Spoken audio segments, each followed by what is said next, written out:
आज police line में उपस्थित हमारे पुलिस अधीक्षक महोदय, परेड में मौजूद हमारे सभी पुलिस के अधिकारीगण, कर्मचारीगण, मैं सभी को गणतंत्र दिवस की बहुत बहुत शुभकामनाएं देता हूं, उनको धन्यवाद देता हूं। महोबा की इस वीर भूमि में मुझे राष्ट्र ध्वज को फहराने का मौका मिला, उसके लिए मैं अपने संविधान के रचयिताओं का विनम्र हृदय से श्रद्धांजलि देता हूं और उनको नमन करता हूं। आज दिन है उन वीरांगनाओं को याद करने का, उन आज़ादी के परवानों को याद करने का, जिन्होंने देश के हित को, अपने समाज के हित को, अपने एकता के हित को आगे रखते हुए, अपने हितों को पीछे रखते हुए जब जरूरत पड़ी तो सर्वोच्च बलिदान भी दिया, पर उस शक्ति को, उस विश्व शक्ति को बिना किसी हथियारों के, बिना किसी औजारों के, बिना किसी असले के नतमस्तक किया। उस विश्व शक्ति को जिसका सूर्य कहीं अस्त नहीं होता था, अपनी शांति से, अपने अमन से, अपनी नेक दिली से, अपने भाईचारे से, अपने सामरस्य से हराया। मैं उन सभी आज़ादी के परवाने को अपनी श्रद्धांजलि देता हूं। महोबा में किसी तरीके से देश की आज़ादी में जब आज़ादी का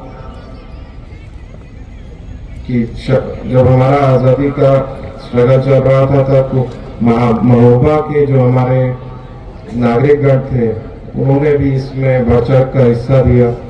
मैं उन्हीं सभी नागरिकों को अपनी श्रद्धांजलि देता हूं जिसने अपना योगदान दिया और भारत की आज़ादी में अपना सर्वोच्च बलिदान दिया। ऐसे कई लोग हैं जिन्होंने सर्वोच्च बलिदान नहीं, जेल जाकर अपने जिस भी तरीके से वो उसका योगदान दे सकते थे, उसमें आज़ादी की लड़ाई में उन्होंने योगदान दिया। उनके लिए मैं तहे दिल से उनको श्रद्धांजलि देता हूं। जब भारत हमारा आज़ाद हुआ और अंग्रेजों ने हमारे देश को एक बिखरा हुआ, टूटा हुआ हमारे देश को वापस लौटाया, ना हमारे पास चिकित्सा की सुविधा थी, ना शिक्षा की कोई सुविधा थी, हमारे को अपना अन्य भी बाहर से लेना पड़ता था। ऐसे देश को ऐसी क्या ताकत थी जिससे आज हम दुनिया के उस पायदान पे खड़े हैं कि हम विश्व पावर बनने जा रहे हैं। मुझे लगता है कि हमारे देश की जो लोगों के बीच में जो एकता है, जो बंधुत्व है, जो भाईचारा है, मुझे लगता है उसके सहारे ही हम आगे बढ़ पाए। 1970 के दशक में भी वो आगे बढ़ी। 1980 के दशक में आप देखेंगे तो हम पंजाब में जूझ रहे थे। 90 में जब देख रहेंगे तो हम आंतरिक सुरक्षा के दृष्टि रूप से हम स्ट्रगल कर रहे थे। बट ऐसा क्या था जो देश को एक बना के रखा? ऐसा क्या था जो हमारा देश इन सब समस्याओं के बाद भी निरंतर आगे अपने सतत प्रयासों से आगे बढ़ता चला गया? और आज हम ऐसी स्थिति में हैं कि आज दूसरे देशों, जो विकसित देश हैं, वो भारत की ओर देखते हैं। मुझे लगता है कि ये जो हमारे संविधान के रचयिता थे, जिन्होंने संविधान का मूल रचा, जिन्होंने संविधान का जो मूल, जो अभी हमने संकल्प में पढ़ा, मुझे लगता है वही संकल्प है। और उन संकल्पों को हमें जरूरत है कि और आप सार कर पाए, क्योंकि उन्हीं संकल्पों की वजह से हम आगे बढ़ पाए। सभी समस्याओं को हम एक रूप से, बिना डरे, एकता के भाव से, दृढ़ संकल्पित होकर, अपना सतत प्रयास करते हुए हम आगे बढ़ पाए। आज देखेंगे वो देश जो एक सुई भी आयात करता था, आज वो दुनिया की तीसरी अर्थव्यवस्था बनने वाला। हमारा देश जो हमारी ग्रोथ रेट है, दुनिया में दूसरी सबसे हाईएस्ट ग्रोथ रेट। आप देखेंगे कि हमने अपने गणतंत्र को, अपने नागरिकों को इस तरीके की कॉन्स्टिट्यूशनल गारंटीज दी है, चाहे वो रोजगार की गारंटी हो, चाहे वो शिक्षा की गारंटी हो, चाहे वो खाद्यान्न की गारंटी हो। आज वो देश जो दूसरे देशों से खाद्यान्न लेकर खाना खा पाता था, आज इस स्थिति में है कि वो न केवल अपने देश को, आसपास के पड़ोसी देशों को भी खाद्यान्न उपलब्ध कराता है, अपने देश के वासियों के लिए इनको कॉन्स्टिट्यूशनल गारंटियों की तरह सुनिश्चित करता है। आप देखेंगे कि हमारा देश दूसरे कंट्रीज के, विकसित देशों के सैटेलाइट्स को आगे भेजता। वो देश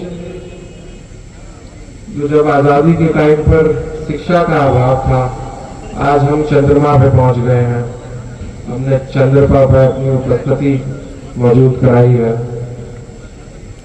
आज बहुत जरूरत है, ऐसा नहीं है समस्याएं नहीं है, समस्याएं हैं, बट हम जिस तरीके से गणतंत्र को आगे लेके गए हैं, जिस तरीके से हमने अपने गणतंत्र को संयोजा है, जरूरत है कि अगर हम भी दूसरे विकसित देशों की तरह विकसित हों तो अपने नागरिकों में एकता, समता का भाव पैदा कर पाए। जो भी हमारे बीच के डिफरेंसेस हैं उनके बारे में बातचीत कर पाए, देश को सबके साथ, सबको एक साथ लेते हुए, सभी धर्मों को, सभी जातियों को, सभी देश के सभी स्टेट्स को, जो हमारा फेडरल स्ट्रक्चर है वो एक फ्लेक्सिबिलिटी देता है सभी राज्यों को अपनी तरह से डेवलप होने का। उसी सोच को आगे रखते हुए हम देखना चाहते हैं, जैसे हमारे प्रधानमंत्री जी का सपना है कि 2047 में हम भी विकसित देश बने।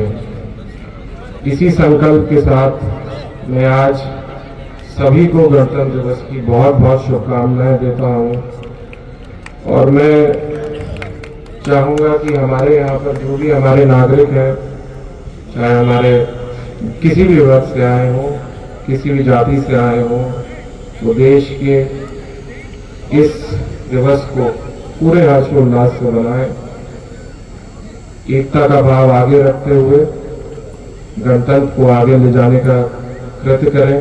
इसी के साथ बहुत बहुत धन्यवाद। मैं अपनी वाणी को एक